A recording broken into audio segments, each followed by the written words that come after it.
Olá, pessoal, tudo bem? Aqui é a Karen e eu vou seguir com vocês para a segunda aula do módulo 4. Essa é minha audiodescrição. Eu sou uma mulher branca com cabelos castanho escuro na altura do ombro, uso óculos com armação quadrada na cor nude. Hoje eu estou vestindo uma blusa na cor preta e atrás de mim tem uma parede branca com dois quadros preto e branco. Nessa aula, veremos algumas causas e fatores de risco para a demência. Na última aula, foi abordado o conceito de demência, como elas se manifestam, quais são os tipos de demência. Então, se você quiser relembrar, pode voltar na aula anterior. Bom, as demências são condições complexas e multifatoriais. Isso significa que existem várias causas e fatores de risco que contribuem para o seu desenvolvimento. Embora algumas causas sejam genéticas ou estejam fora do nosso controle, muitos dos fatores de risco estão relacionados ao estilo de vida que a gente leva e à nossa saúde geral. O que sugere que medidas preventivas, como adotar hábitos saudáveis, gerenciar condições de saúde, podem ajudar a reduzir o risco do desenvolvimento de demências. Já falamos disso quando a gente abordou o tema de declínio cognitivo, lembram? Agora, vamos detalhar um pouco mais esses fatores de risco. Aqui, nós separamos por fatores de risco que são modificáveis e fatores de risco que não são modificáveis. Vamos lá. Vejamos agora os fatores de risco não modificáveis para as demências. Idade avançada é o fator de risco mais significativo para as demências, porque conforme as pessoas envelhecem, o risco do desenvolvimento de demência aumenta consideravelmente. E isso acontece porque muitas formas de demência, como a doença de Alzheimer, têm uma progressão lenta e geralmente se manifestam mais frequentemente em idades mais avançadas. O histórico familiar é outro fator de risco muito importante, pois ter parentes de primeiro grau com demência aumenta o risco de desenvolver a doença, sugerindo um componente genético em algumas formas de demência, como a doença de Alzheimer. Mas calma, é importante observar que o histórico familiar de demência não é uma sentença definitiva. Mesmo que haja casos na família, não significa que todos os membros da família vão desenvolver a doença. Sabemos hoje que os polimorfismos do gene da lipoproteína E, o ApoE, são importantes fatores de risco para o desenvolvimento da doença de Alzheimer. Mas o que seria um polimorfismo gênico? Primeiro, vamos lembrar que os genes são sequências de DNA que vão produzir proteínas, que têm várias funções no nosso corpo. Os professores de ciência sabem bem disso, não é? Bom, os genes humanos, eles podem ter alterações de uma única base na sua sequência de DNA. Isso a gente chama de polimorfismo ou SNPs, que significa Single Nucleotide Polymorphism. O gene ApoE humano, que fica localizado lá no cromossomo 19, ele codifica uma proteína com o mesmo nome, a ApoE, que tem um papel fundamental para regular o colesterol do nosso corpo. E também está envolvida, digamos assim, na limpeza de beta-amiloide do nosso cérebro. Falamos dessa proteína na aula anterior e de como ela contribui para o Alzheimer, lembra? Muito bem, mas voltando para o assunto desse slide. Nós temos três alelos do gene ApoE. Opa, mas calma lá. O que são alelos? Alelos são as formas alternativas de um gene. Por exemplo, no caso da ApoE, existem três alelos, chamados de epsilon 2, epsilon 3 e epsilon 4. Vamos chamar de E para facilitar. Assim, as pessoas podem ter diferentes combinações desse alelo, dependendo de como recebem esses alelos do pai e da mãe. Então, a gente pode ter E2, E3, E3, E4, E4, e assim vai. Pois bem, os cientistas já mostraram que o alelo E4 do gene ApoE é o fator de risco mais comum para DA. Uma pessoa que recebeu um alelo E4 da mãe e um do pai tem um genótipo E4-E4. E essa pessoa, ela terá 15 vezes mais chance de desenvolver Alzheimer. Mas alto lá, a simples presença desse alelo E4 não é necessária nem suficiente para causar DA. Este alelo apenas aumenta o risco de o indivíduo vir a desenvolver a doença. indicando que existem outros fatores ambientais e genéticos importantes no desenvolvimento da mesma. Agora, vocês devem estar se perguntando por que temos uma foto do Thor nesse slide. É porque o ator descobriu que tem o genótipo E4E4 e já fez várias mudanças em seu estilo de vida para evitar ter Alzheimer. Vejam que interessante. Vejamos agora os fatores de risco modificáveis para as demências. Existem 12 fatores de risco modificáveis que estão relacionados a diferentes etapas da vida, sendo eles fatores do início da vida, ou seja, na infância, os fatores de risco de meia-idade e o de idade mais avançada, né, na velhice. Vocês lembram desses fatores?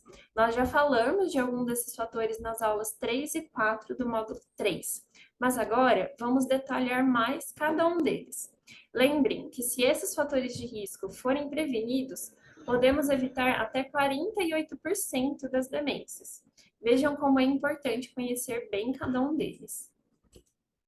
Começando então no início da vida, né, que é antes dos 45 anos. O baixo nível educacional.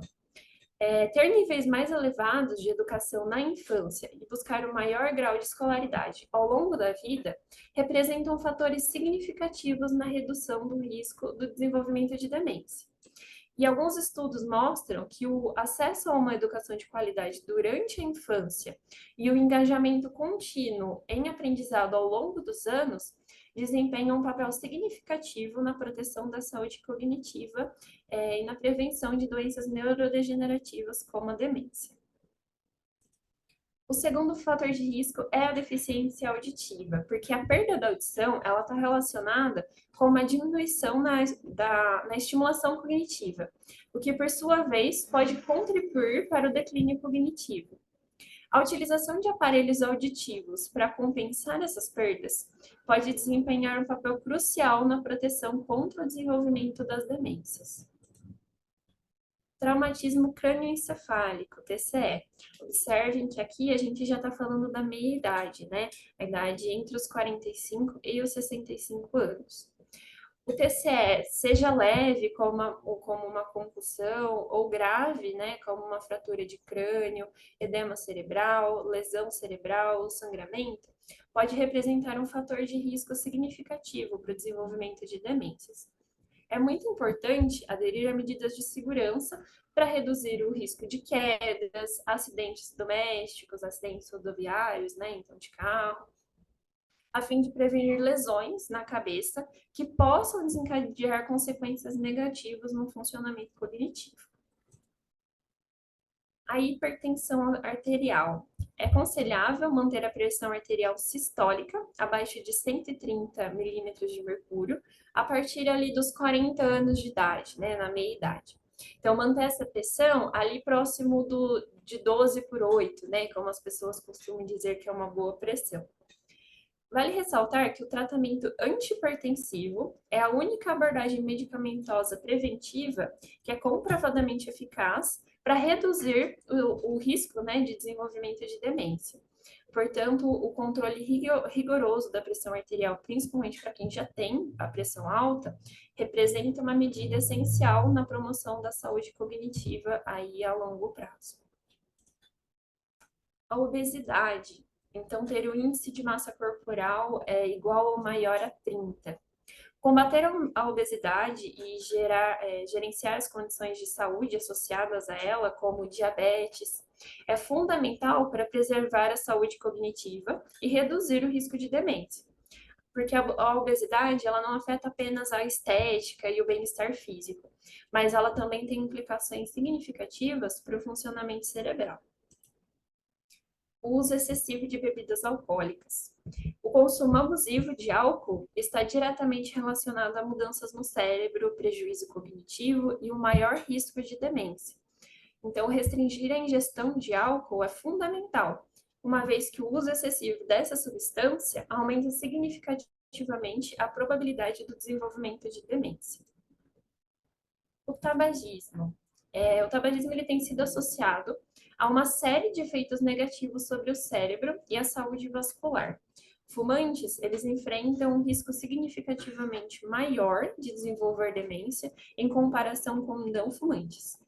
É necessário evitar começar a fumar e apoiar a cessação do tabagismo, porque isso reduz o risco de demência mesmo mais tarde na vida, né? Então, mesmo no estágio da velhice, isso reduz o risco de demência. Diabetes mellitus. O diabetes do tipo 2 representa um fator de risco significativo para o desenvolvimento de demência no futuro, porque ela está associada a alterações vasculares, inflamação crônica e disfunção metabólica. Todos esses podem afetar negativamente a saúde cerebral a longo prazo, né? Então, ao longo do tempo. Depressão. A relação entre depressão e demência é complexa e pode ser bidirecional. Ou seja, a depressão ela pode ser um sintoma precoce da demência, mas também pode ser um fator de risco para o seu desenvolvimento, devido à inflamação e estresse oxidativo, né, causado pela depressão. A redução da atividade cognitiva e o uso de alguns medicamentos para depressão também pode afetar negativamente. Isolamento social. A participação em atividades de grupo tem demonstrado uma associação significativa com menores chances de déficits cognitivos. Além disso, pode desempenhar um papel importante na prevenção do início da demência, no declínio funcional e no aumento da reserva cognitiva. A inatividade física.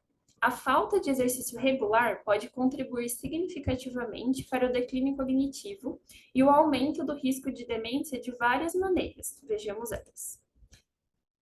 A inatividade física ela pode ocasionar a redução do fluxo sanguíneo cerebral, menor plasticidade cerebral, impacto no humor e na saúde mental e menor engajamento social. E o exercício aeróbico, como caminhadas, corridas, natação e ciclismo, tem sido particularmente associado a benefícios para a saúde cerebral. E, por fim, a poluição do ar. As evidências sugerem que a exposição prolongada a poluentes do ar pode aumentar o risco de desenvolvimento de doenças neurodegenerativas. É necessário, a implementação de políticas nacionais e globais para a redução desses poluentes e, a nível individual, pode-se aumentar a exposição a espaços verdes. As áreas verdes, elas podem atuar como um filtro natural, desses poluentes do ar, ajudando a reduzir a concentração de partículas nocivas no ar. Além disso, passar um tempo ao ar livre em ambientes naturais também é benéfico para o bem-estar mental e físico. Nessa imagem, podemos ver os fatores de risco apresentados anteriormente, divididos por etnia.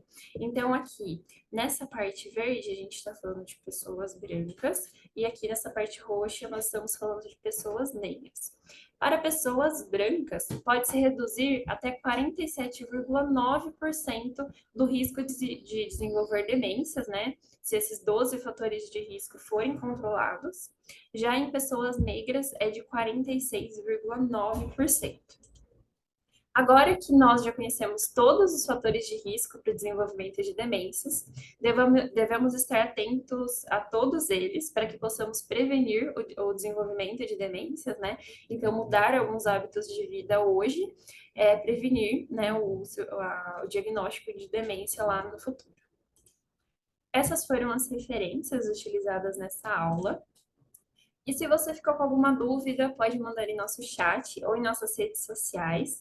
O nosso Instagram é @envelheciência e o nosso e-mail é envelheciência@ufscar.br. Muito obrigada e até a próxima aula.